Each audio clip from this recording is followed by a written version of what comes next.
What's up, guys? It's Rob here, and today we're just going to give a quick update on what's gone on with the Federal Reserve and the stock market ever since the last video, because a lot of things have been said by the Fed. They gave their economic projections, they raised interest rates by 0.75%, and a whole bunch of stuff has gone down. Now we're going to try to keep this video somewhat quick because I was at the beach yesterday. I got a bit of a sunburn on my neck and my back, and I can already feel the sun beating down and just burning it more. So we're going to try to keep this somewhat brief today, but the Federal Reserve did end up raising rates by 0.75%, which is what people were expecting ever since we saw the inflation rate being 1% month over month in the last CPI report.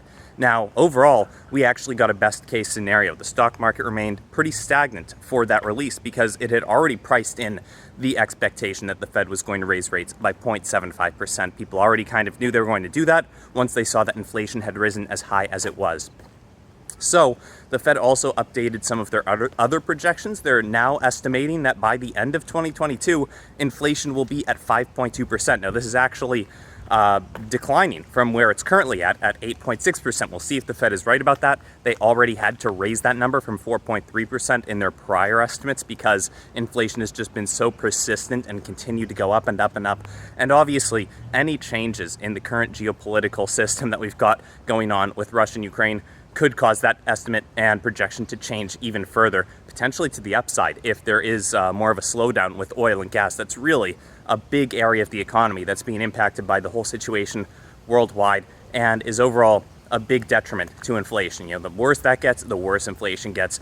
Every time something happens to cause more sanctions, we just see more and more inflation because oil and gas are so prevalent when producing goods and services. So overall, that would not be the best situation, but currently they're estimating 5.2% inflation year over year. Now, if that'll actually happen, well, we've yet to see, right? If that does happen, though, that would be creating a pretty good system, I think, for the stock market, right? That would be a somewhat not ideal situation. Obviously, 5.2% inflation isn't the best, but that would be a somewhat decent scenario to be looking at regarding the fact that we've already had 8.6% inflation year over year during the first half of the year, and the stock market's taken a lot of damage since then, right? People have already priced in a whole bunch of inflation for 2022.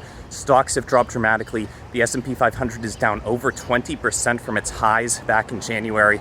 And people are pretty darn fearful right now. Now, that's exactly the kind of situation where I want to be investing, not selling stocks. People have already priced in a lot of the damage that's going to be done.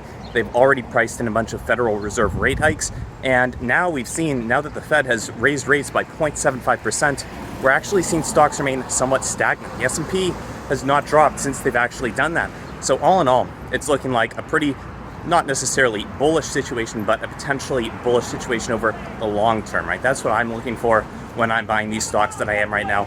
I'm looking out a couple of years, not necessarily for the next couple of weeks, because unfortunately, that might not be the best time for stocks, right?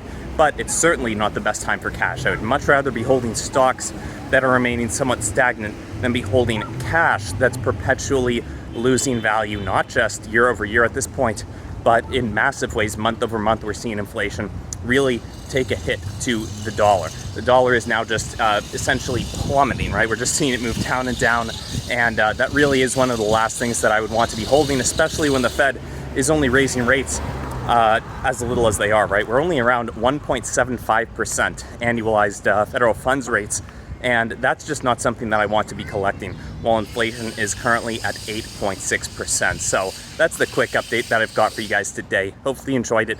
If you did, feel free to subscribe to the channel, and keep in mind none of this is financial advice. Other than that, guys, I'll see you in the next one. Hope you have a great rest of your day. Bye.